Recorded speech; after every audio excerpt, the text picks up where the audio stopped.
I won't make you suffer through 15 minutes this time. 6-minute video, same thing over and over again. Still working on the stair treads. Here I'm about 4 treads deep, 5 treads deep, something like that. Giving you a before shot. I didn't go with the 220, I went with a 150 grit, just because I wanted to start a little higher just to see how that worked out as far as I guess it's a lower grit, 150. But I wanted to try the 150, mostly because I didn't have a 220. I had a 150, and so I wanted to see what it would do, and it actually worked great. It was smoother than the finish that came on the wood, which was already pretty smooth, but the 150 was even smoother. Took a lot longer than the 80 grit, obviously, but it got the job done. It took a little bit to sand the glue and filler out of the tops and the bottoms there. Pro tip, use as much glue as you need and wipe off every bit of excess you can. Here I'm routing the corners, the edges, and I learned something along the way. So you definitely want to route the corners first, the vertical corners as we're looking at it here. And I say that because I learned that the flush trim or the bearing goes around that corner much easier if it's already routed and round.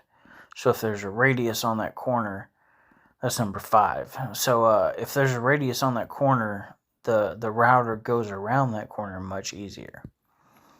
So I'm still using the 150 grit, hitting the top, hitting the bottom, routing the corners, routing the top. I didn't consistently route the corners first. I learned that along the way. But it's definitely something I would do in the future. And again, it proved true that, as you can see from that little sticking out part there in the front, the uneven edges, everywhere there's an uneven edge, that router is going to follow it. And you're going to have an uneven profile or radius on the corner. Granted, everywhere that I left that unevenness is a spot that's not visible.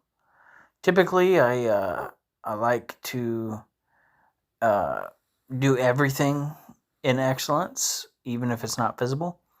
But there's a point where the customer's not paying for that. And in this case, I'm the customer. And I'm not paying for that. I'm not saying that. I'm not going to pay for that for my labor. You can see there, just a few seconds ago, my router kind of fell apart. The locking handle of my depth gauge fell apart. So I used a piece of scrap wood. I set it by eye, really. I just set the last cutting edge of that bit by eye, flush with the router guide there, and tried it out on a piece of scrap first just to make sure it was right, and worked out great.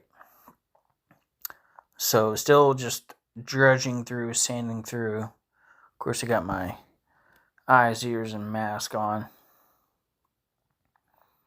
And everywhere that I used a plastic wood by DAP to fill the holes, and everywhere that was left where it dried, where the excess dried, it kind of soaked into the grain, and it left almost a black, kind of dark stain. So everywhere that I really scraped it down, it didn't do that. I don't know why it kind of left that black stain, but it took much longer to sand down in the areas where I left that filler thick. It took much longer to sand down. And we're talking the top is flat, but for some reason it almost stained the wood. And this is a red oak wood, and I used a natural finish, natural color DAP brand plastic wood. And so in the areas where I really scraped it good and flush, it didn't have that. So on this piece, you can actually see that dark staining there on the top. That was actually from wood glue.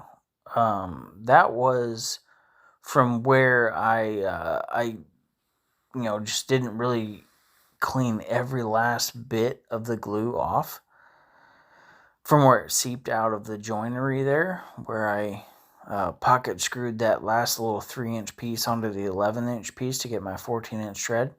So everywhere that glue spilled out on the flats, it stained it black.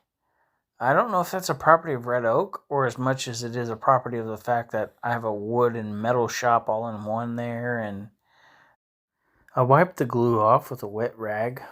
It was wet with water, but it seemed at the time like it got it clean, but it after it dried, it just stained it black, and it wasn't as clean as I thought. So quicker video for you guys this time.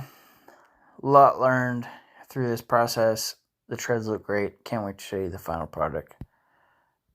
Thanks for watching.